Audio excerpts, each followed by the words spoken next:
so forth, it actually was created by many Egyptians with having, so to speak, dynamized what had been a very stagnant province of the Ottoman Empire and brought it in many ways into the modern world. For example, there was a Napoleonic officer, his name was Champollion, who came across a stone in the sand, a sort of three-sided bar. One bar bore Egyptian hieroglyphics and one other bar bore Greek, and I think the other had Hebrew. Demotic. No. Demotic, yeah. Demotic. Where it was fairly easy to work out from that how to decode Egyptian hieroglyphics, which no Egyptian knew how to do, because the Egyptians at that stage were Arabs. They were part of the Arab conquest. So does the modern which was every bit as alien and outside as the Islamic Arab conquest, as would the French or British one have been. Now the question is, who are we dealing with? In the case of Greece, it is, to borrow T.S. Eliot's wonderful expression, which is itself taken from James Joyce, it's in After Strange Gods, the same people living in the same place. Roughly, you can say of the inhabitants of Attica that their language is pretty much recognizably Greek, and that it's being spoken in the same city on the same peninsula as was Phidias and Sophocles. So that seems to be a rather stronger claim but why is than that any Egyptian claim, because I think it's perfectly okay that the Rosetta Stone is in the British Museum. It should stay there. I don't think it's up to us I don't believe it's up to us to tell the people who live in the borders where these ancient civilizations physically exist, that they are not the heirs to that civilization. Why not? The reason why, there's a couple of reasons why. One is, it's not up to us to do genetic testing on people and to say, well, you're not actually the genetic heir, and therefore your claim is illegitimate. It's not on the basis that would make that argument. I have had so many people write to me since this book has come out and during the research of this book and make the most racist kinds of remarks along those lines. So that's sort of where the conversation quickly evolves. It's not racist to say there are no more Babylonians. There aren't no more Assyrians. There aren't any. No one can make a claim saying this is ours. That would be the racist. What I'm saying the racist claim is the one, the irredentist racist we're claim. Not having we are these people. It is not a racist claim. I don't think the comments that have been made here at all, but it's racialist in a sense that it puts it in a racial context and ties the connection or the legitimacy of the claim to whether or not those people are the heirs of that civilization. To me, that sort of falls in the category of there are no Palestinians back in the ancient Arab-Israeli conflict. Well, there is no such thing as a Palestinian, which Golda Meir famously said. I mean, if the Egyptians, there's an important issue here, which is the heirs to those civilizations who physically live among them are ultimately responsible for the care of those artifacts. If we are trying to convince them that they are not really connected to those things, then they can say, well, we don't care about them, and they'll allow them to deteriorate and be destroyed. And I don't think they're as obedient to what we think as that, are they? Pardon me? They're not as obedient to what we say or we think as all that. Well, that's true too, and happily so, but if we're trying to undermine their sense of connection to that, then that is ultimately a self-defeating way of thinking for all of us who cherish these treasures, because ultimately the people in Turkey are going to have to take the most care of the antiquities that are in their physical geographic What if they space. can't? What if they can't? What if before that, and can I ask a question? Yes, that's true. Well, they can't. Because Sharon has a good story about that. But the question of civilization, and Turkey is a perfect example of this, because what is the civilization that is there? I mean, is it Greek? Is it Roman? Is it Ottoman? Is it modern Republican Turkish? How does one map this thing? If you think that the Greek things ought to be returned to the Greek civilization, well, it turns out that, of course, for hundreds of years, the southern part of Italy was a colony of Greece, Magna Graecia, or Megala Elis, the Greater Greece. And so those things that are then in the southern part of Italy, ought they be turned to Greece because there are Greeks? Now, if there is some sort of... Sorry, I can answer that very easily.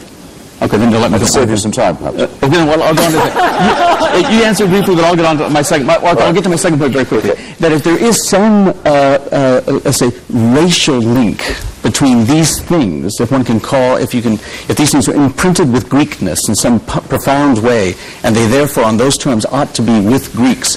Greeks don't only live in Athens, or don't only live in Greece. In fact, Greeks live in London.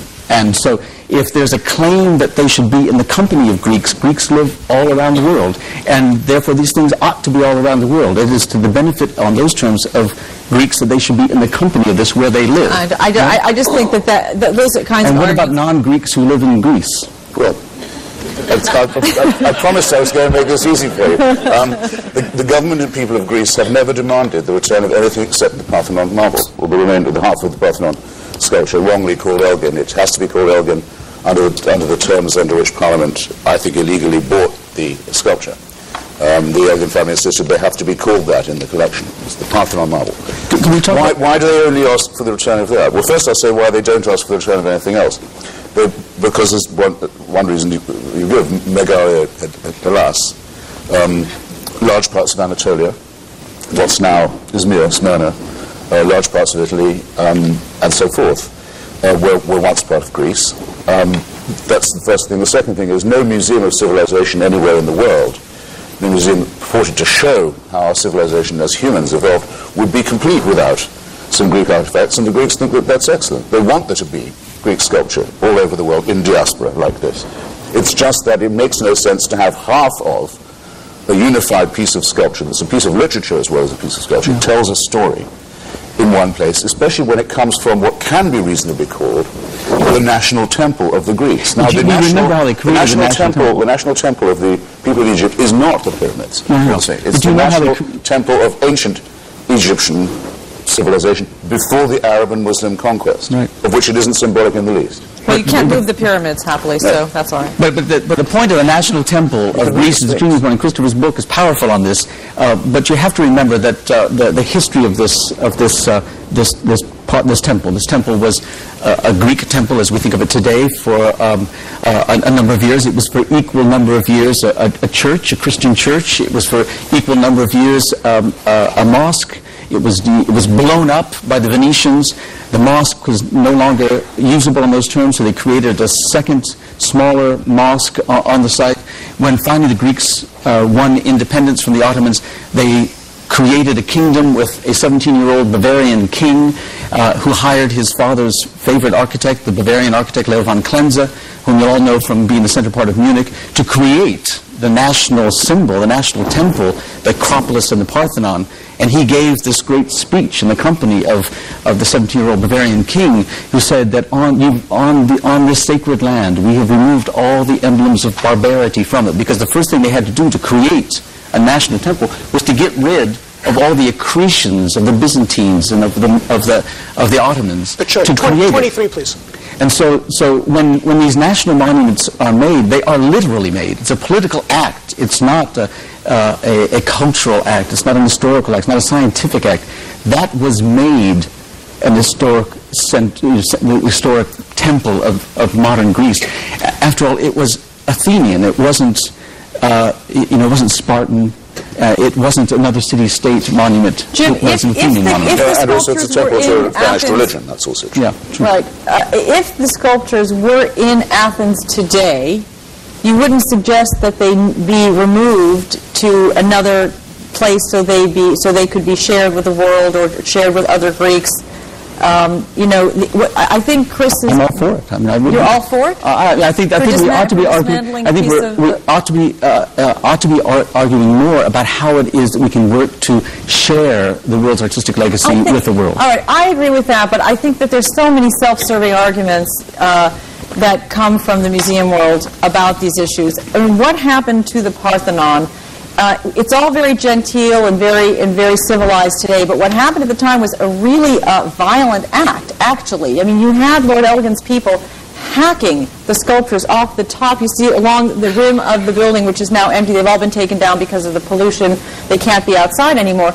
But the metopes, they were hacked out, and this was actually, there's no really valid legal argument, but there are legal people who like to argue about it because it seems pretty clear if you read the permit that was given him at the time that he absolutely breached the limits of it. He was supposed to take the sculptures that were on the ground, and from day one they started hacking at the building. I think if we don't kind of bring those parts of history into the open, you can't really talk honestly about what is the right thing to do with these sculptures today. We all believe that we should preserve them. We all believe that we should share them. We all believe that we want them to be available to as many people as possible. All of those are values that have to be balanced with recognizing history, placing it in context, the integrity of the building itself as a piece of artwork, as